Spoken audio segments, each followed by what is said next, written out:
All right, Brian, in the final part of today's show here on the Irish Breakdown podcast, brought to you by our friends over at FanDuel, we are talking about Notre Dame's defense and their keys to victory in their senior day matchup over the Syracuse Orange. Now, a little bit of a different tonality talking about this Notre Dame defense because they've been playing absolutely lights out over the last couple of weeks. In their last 7 games, they're giving up 12.3 points per game, 291 total yards of offense over the last 7 games, 196 passing yards, 95 rushing yards, and that includes a 200 rushing yard performance against Navy. So this defense has been humming on all cylinders. They're facing an offense that has been struggling, especially ever since the injury to Steve Angeli. So a lot of our keys to victory today, folks, are going to be geared towards that. It's, okay, we look at this matchup on paper, dominating defense over the last month and a half, going up against a really struggling offense. What do we have to see from this unit, Brian?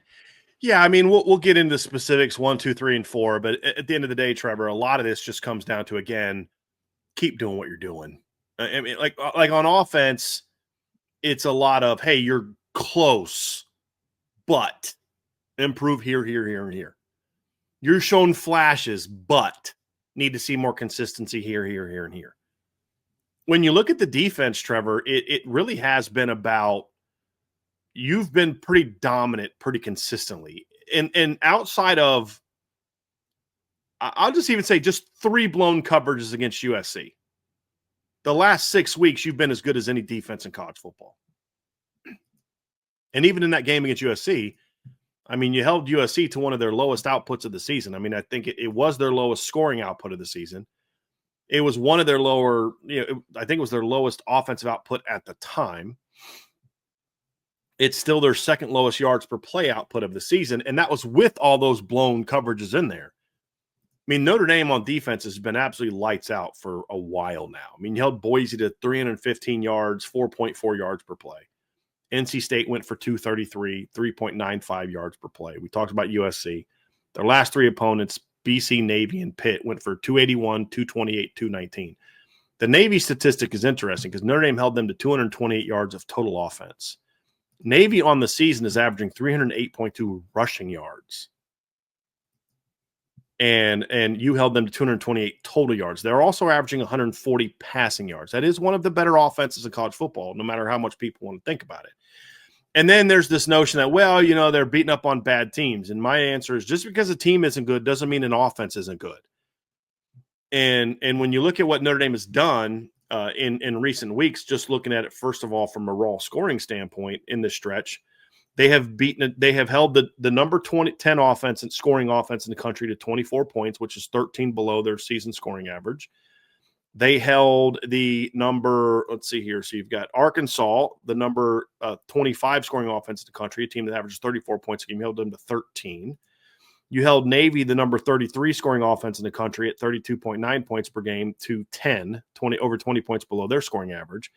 You held Pitt, who's 37.2 points per game. You held them to 15, 6 of which came on the final play of the game.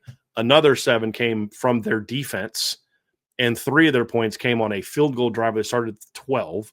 So you absolutely dominated that. So you're not playing a bunch of bad offenses. Like we made the case last year that part of Notre Dame's off defensive statistics, they were very good, but they also played not very many good offenses. We made that case last year. This year, that's not the case, and we said that before the season. It's been true. Now, that doesn't justify how bad it was at the beginning, but you have to at some point in time say they've been consistent enough to where we can say they are what we want the offense to be, which is this is who you are. Week after week, this is who you are. Couple bad plays here and there you got to clean up against Navy. Couple bad plays here and there you got to clean up against USC. But overall, you've been a dominant football team for week after week after week after week. Oh, yeah. And now it's about just keeping that going. 100%. 4 of their wins in their 8-game win streak came against top 30 offenses in the FEI. USC's 4th, Arkansas's 13th, Navy's 28th, and NC State's 29th. And not only did they handle those teams, they held them well below their output. It's not like USC came into the game averaging, which I think they did, 552 total yards of offense, and then Notre Dame held them to 549. And we're like, they held them to under their average. Like, they dominated in those matchups, Man, bro. they scored 40 points a game. We held them to 39. Like, you know what it reminds me of? There's this one of these things about Larry Bird where I guess Larry Bird told a guy he was going to get 40 on him. He goes, "He didn't get 40 on me." I mean, he's like, "You got 39." You know, it's like okay, sure. It's not that. That's not what we're talking about. No. Yeah. No. They've been dominant. But all of that is kind of this recipe for something that could potentially be a little weird to watch go down on Saturday afternoon, because at the end of the day, they're going up against an offense that currently ranks 106 in the country in points per game, 104th in yards per play, 113th in rush yards, 52nd in pass yards, but efficiency numbers, 91st in yards per attempt, 57th in touchdowns, 127th in interceptions, and 104th in rating. So, Bryan, all of that encompassing leads us to point number one in our keys to victory for the defense, and it's to stay focused and be disciplined against this team. This game, it's very similar to BC, and at times they didn't do great in this area against BC. They dominated BC, but they allowed BC to get too much. You know, we talk about holding teams below their totals. Well, BC scoring 24.6 points per game this year, and Notre Dame held them to 10. That's below their average. BC this season, they're not good, but they still held them well below. BC this season is averaging 378 yards of offense. Notre Dame held them to 281. But it should have been even better. And it would have been better if there was more focus in certain areas. Some of the penalties we talked about, I don't know what you're supposed to tell Josh Burnham. He didn't grab the guy's face mask. I don't know what you're going to tell him. Some of the other penalties were like, dude, that's on you. Like the Jalen Seed personal foul. Like, what are you doing there? You know, and that allowed BC to continue a drive. And so, like, avoid those type of plays. Don't play hero ball. Tay Johnson, don't go looking for a pick. Don Schuler, Christian Gray, Leonard Moore, don't go looking for a pick in a situation where you wouldn't otherwise do so because you're trying to get that pick six.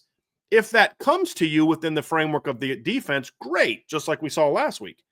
Tay had one, and if Drake Bowen doesn't bat down a pass, and Drake did what he's supposed to do, he doesn't know what's coming behind him. But if he doesn't bat down a pass, Tay's got 2 pick sixes last week. He almost had one against BC the week before. Remember the dropped interception he had early in the game? And if he could have just kept his knee off the ground, he would. I mean, it's like, but those things all came within the framework of the defense. But when you start having those plays and you're playing a bad team, you can start to kind of look for those things, which means you bite on a play that then allows Syracuse to hit a pump and you know, on you, and then they beat you on a double move. Or you don't time it up well, you miss the ball, the guy catches it, and then turns and runs for 40 yards. Those are the plays I don't want to see, because you miss a sack because you're going for the big hit instead of the proper technique. Or the same thing with same thing with the receivers as well. Like we said yesterday, they have some talent at receiver. Like if Don Schuler or Tay Johnson are looking to headhunt and they try to lay the wood down on Jonte Cook, that's one spin move and he could take it. Like, it's remaining discipline is going to be absolutely huge. No hero ball. Like, you make the hero plays by not trying to play hero ball. Like, Tay Johnson had a pick 6 against Pitt, which busted the game wide open by just doing his job. Mm-hmm. That was it. I agree with you completely. Mm-hmm. And Bryan, if they're able to stay because he's super talented, like you have range that other people don't have. Yes. Trust yourself, but then trust the coaches and the system to put you in place to make a play. That's really where we're coming from, Trevor, is if you just keep doing what you're doing and playing within the structure of the defense, you will make plays. Now, this also assumes, and again, we should probably kind of say this every week, but I kind of feel like Chris Ash has done enough for us to not feel like we have to preface everything assuming the game plan is good, assuming the game plan remains aggressive. That's part of it. Hopefully that's the case. We're not including that in the breakdowns this week, but I want to say that now is as long as the coaches do what they're supposed to do, then play within the structure, then the result will be you get picks, you get turnovers, you get sacks, you get run stops and things like that. It's just don't go outside of what has made you where you are to get there. Twofold. Number one, that allows Syracuse to make some plays they otherwise wouldn't make. You're not going to lose that way, but they're going to be on the field more. And then two, you don't want to develop bad habits because you're playing 2 bad football teams the next 2 weeks.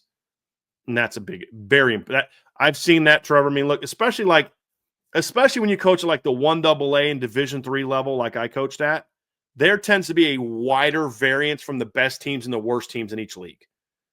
Like teams like Kentucky and in Purdue, they're bad. They're the worst teams in the league, but like they can at least like belong on a field where like they're not as good as Ohio State, but like they've got some guys. When you coach at the lower levels, there's some times where you're like, they don't have a kid on that roster that would literally be in our two deep. It's bad. And you see it. You see them developing bad habits because they're trying. They don't respect that opponent. They don't care about that opponent. And so we'd have to really be on our players. Like, dude, you wouldn't try to do that stuff if you were, playing somebody else. Don't try to bounce that run because you can outrun this slow defense. Do what we taught you to do. And that's really what you're trying to avoid. Because guys, the players, they watch film. They know that the quarterback, whoever they're going to face, is terrible. They know the offensive line they're going against is terrible. They know the running game that they're going against is no threat at all. So you have to make sure that you have them alert and really during the week of practice, hammer them on doing it the way we're telling you to do it.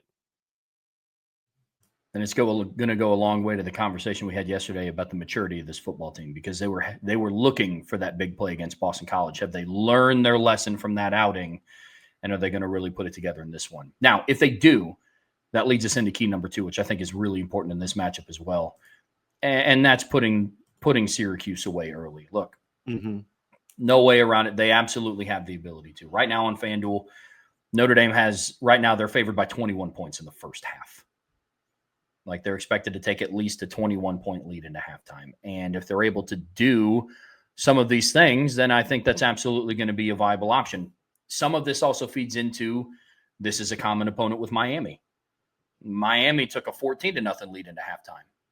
What does Notre Dame do in this regard?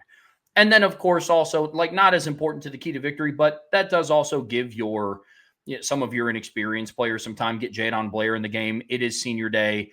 Get the seniors in. Like, put this one away early and hang your hat on a really good quality, really good margin of victory win in your final regular season game in Notre Dame Stadium.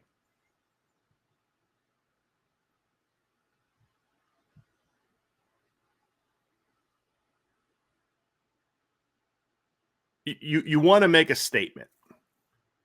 And the best way to make a statement is it's not just the final score.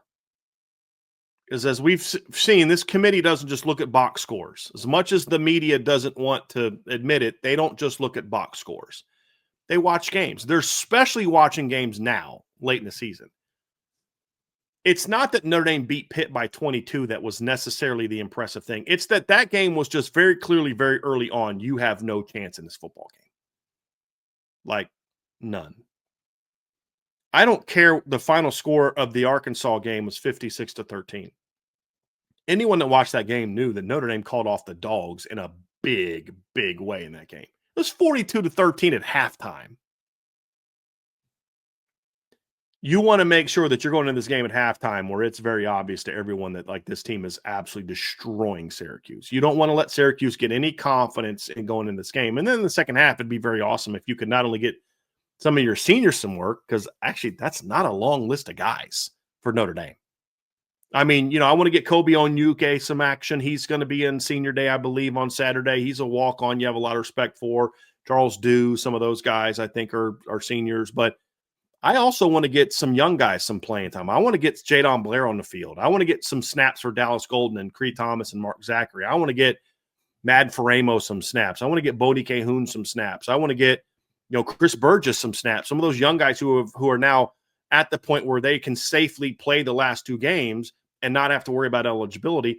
I want to see those guys get on the field and get some snaps, because you never know. Some of those guys might impress you enough to where he's like, hey, this guy's going to be in our rotation in the playoffs, because playoffs don't count towards eligibility.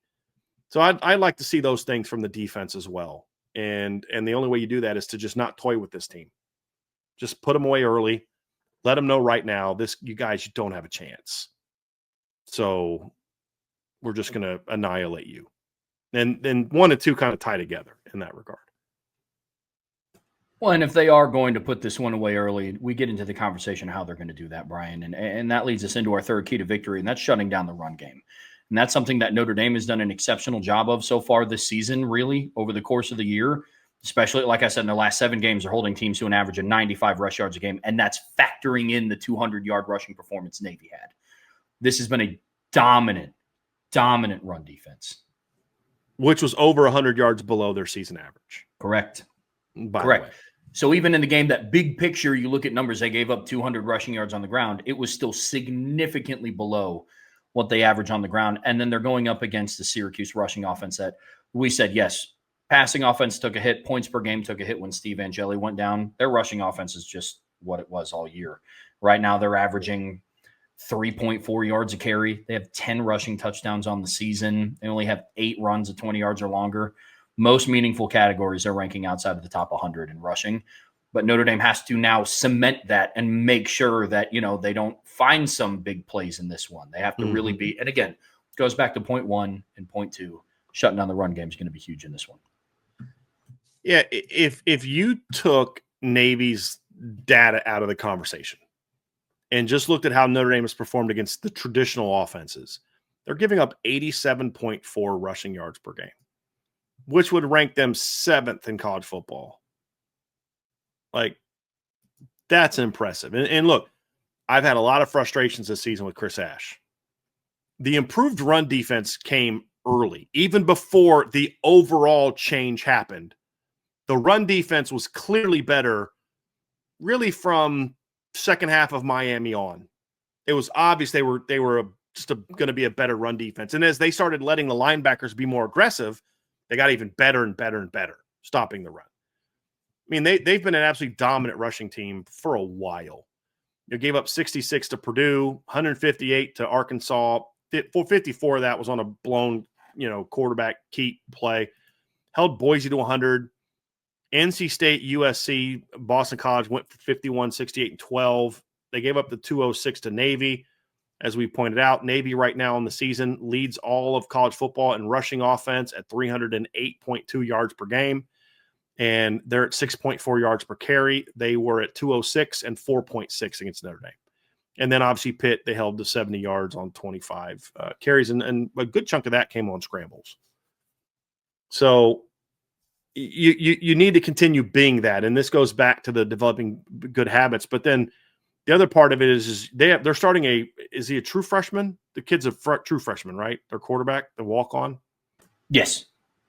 So you're starting a true freshman quarterback who is not starting because he's really good like Mason Heinschel was. He's starting because everybody else has been so dreadfully bad and is injured. And he's 7 of 21 on the season with a touchdown. He's thrown for 78 yards, 3.7 yards per attempt. You want this game to be about him.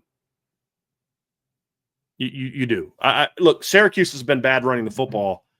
They're going to try to come out and run the football in this game. I'm confident in that. We're going to see some 12. This is my prediction. We're going to see some 12 personnel. We're going to see some motions. We're going to see them do things to try to get the screen game going, get the bootleg and play action game going to protect the quarterback, and they are going to try to run the football. I'm confident of that. Now, are they going to be any good at it? That's on you, Notre Dame. I mean, that's gonna be determined by where your focus is in this football game. But if Notre Dame can do what they should do, Trev, and that is, go out there and kind of do what you've been doing, I don't think that Syracuse is going to have any success with it. I mean, Syracuse against Miami in their last game out ran the ball 43 times. That's the most they've run it since the first game of the season. And honestly, the 44 attempts against Tennessee, a lot of those were sacks and Steve Angeli scrambling. They ran the ball 43 times for 161 yards. They were trying to shorten the game. They were trying to limit possessions and keep Miami's offense off the field, and it worked for a while. That's why Miami only had 7 points on offense in the first half, because it was 14-0 at halftime, but they had a pick six like in the last minute of the half to go up 14-0. They're going to try to shorten the game. You got to just dominate them the way that you did Boston College and Pitt, and get them into a lot of second and longs and third and longs. We talked about this last week, how Pitt wasn't very good on third down. Pitt went, what was it, Trev? We said 0 of 10. What was Pitt on? 0 of 13 on third down. There was only one third down opportunity that was less than 3rd and 6. And it was a goal to go situation. It wasn't a goal to go situation. It was a inside the 10-yard line play. We're 3rd and 4. And you're trying to get into a goal to go situation. Like, not one of their other 13 of their other 12 third down attempts was less than 6, and most of them weren't 6. Why is that? Because Pitt kept trying to run the ball, and they had like one little nice dart play here, one little nice outside zone here where Desmond Reed bounced it. But the rest of them were 2, 1, 0, -1, -2. Needs to be the same case in this game. You've got to come out and just completely shut down their run game and don't allow them to shorten the clock. Put them in a lot of third longs. If you get in some third longs, this game could get real ugly real fast because this quarterback will not be able to handle that. And I feel bad for the kid. If Notre Dame does what they do, I feel bad for the kid because they don't have the team to protect a young quarterback. They don't. And you've got to make sure that continues in this game. Don't be undisciplined. Don't give up those silly 20-yard run because you were trying to hit a home run. So you over-pursued this way, thinking I'm going to get the big hit, and the kid cuts back on you behind the zone where you should have been, where you should have fit, and he runs for 25 yards. I don't want to see that mess. No. First team or second team in this game. Bryan, everything that you said kind of leads us into our final point of the keys to victory, and that is to light up the quarterback. Not in a pass the whistle way, not in a take cheap shots way, but it's you got to get after him in this one. Because if you do, this one will be over relatively early. Notre Dame is the 3rd-ranked team in the country in interceptions. I see that number going up, especially because look, I agree with you 100%. They're absolutely going to come out and try to run the ball. They're not going to go an entire game without throwing the football. Like, they will ask this kid to throw, and when they do, Notre Dame has to be ready to pin their ears back, pressure him, make him even more uncomfortable than what he's already going to be, and if so, that's going to go a long way in putting this one away early. We talk about this, Trev. A lot of our keys to victory are building blocks on each other, and this is the one. You shut down the run game to put the game on his shoulders, and when the game gets on his shoulders, you heat him up. This is a great opportunity for Boubacar Traore to kind of get hot. Boubacar had a good game against Pitt. I thought he had some good pressures. He was good against BC, but this is a game I'm really waiting on him to kind of really take off, really have that dominant game. I feel like Boubacar all season has been good and consistent, getting after the quarterback. You look at him, he's got 30 pressures on the season and he's only played in 9 games. Last year, Notre Dame's leader in pressures was 34 with Riley Mills, and he played in 13 games. You know what I mean? So, Boubacar's been good. You look at Isaiah Foskey's last season at Notre Dame.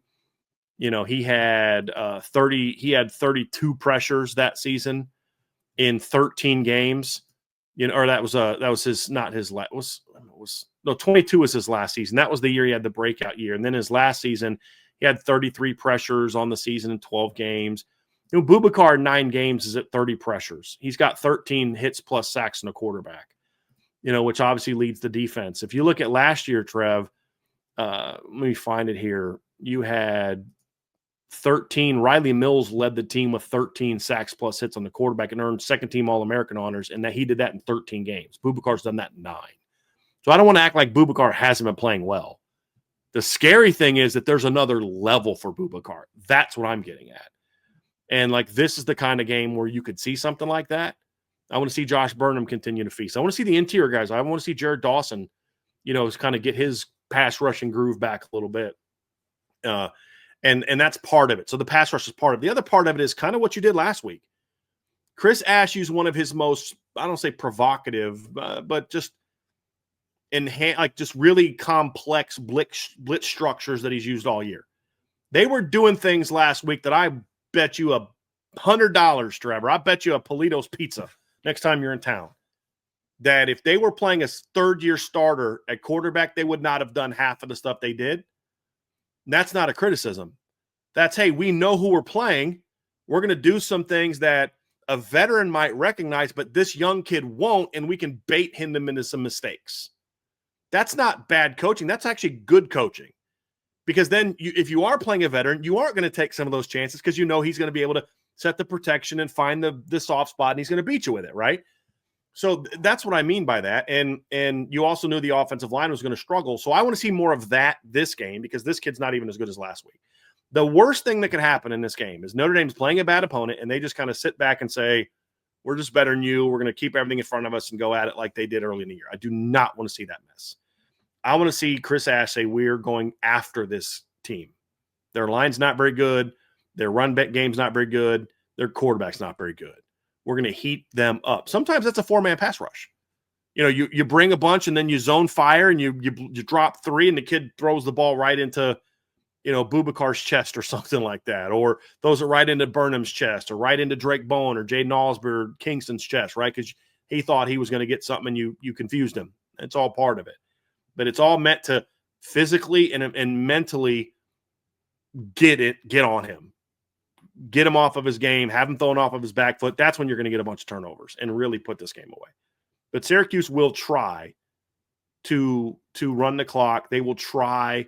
They tried to do that early against Georgia Tech. They tried to run the ball early and you know, obviously had some turnovers and some mistakes that really cost them, but they tried early in that game to come out and run the football and kept it close for a while, and then Georgia Tech kind of put them away early. You can't allow that to happen. You've got to put this team away right now. And that's how we do it. Be disciplined, be focused, right? Shut down the run game, light the quarterback up. And the other part of lighting the quarterback up is the one thing that Syracuse does have is they do have good wide receivers. If this was a 7-on-7 game, our attitude of the matchup would have looked way different. Because we'd be like, look, Notre Dame's a better team, but they got some guys now. Like they got, you know, like Jonte Cook's a good football player. Daryl Gill's a good football player. The tight end Dan Villari is a good football player. Like they have legit weapons in the pass game. Oh, yeah. And if you just let that quarterback get comfortable in the game, he has some weapons that can hurt you. You can't let him do that. And that's our point. Don't let the one good thing they have right now in their football team be a factor in this game. You do that by shut down the run game, being disciplined, and heat the quarterback up. Don't give them time to get the ball down the field. Make them throw a bunch of quick game to guys driving downhill and blowing guys up. That's totally fine with that. But don't play off coverage, a lot of cover 4, a lot of cover 3, where he's hitting hit routes and quick out cuts and slants, and you're just giving them the inside leverage because you don't want to give up a big play. Heat them up. Go after them and dominate like you should. And if you do that, Marcus Freeman and all of them have been non-competitive up to this point. I'm willing to bet that you and I are both going to predict this to be somewhat of a non-competitive game tomorrow as well. But, folks, that is going to do it for us here today on the Irish Breakdown Podcast. Here in a little bit under an hour and a half, the guys are going live on IB Nation Sports Beat. Got their midweek mailbag, and they're also going to be talking a little bit more about Notre Dame's playoff ranking. Tomorrow, Bryan and I will be back at 1 p.m. We're going to be talking through some of the may have a special guest tomorrow, maybe. We'll see. May have a special guest. Working all the more reason to tune in tomorrow at 1 p.m. We're also going to be going over some other games from this weekend as well, Notre Dame playoff rooting guide, all the fun stuff that we always do on Thursdays. On your way out of here, folks, please be sure to hit that like button. Make sure you're subscribed to this channel. Hit that notification bell so you know whenever we go live. Whatever streaming platform you listen to us on, we would greatly appreciate a 5-star review. But as always, the best way to support what we do here is subscribe to the premium message boards at boards.irishbreakdown.com. So, folks, until tomorrow, that's Bryan. I'm Trevor. We'll see you back here very soon on the Irish Breakdown Podcast.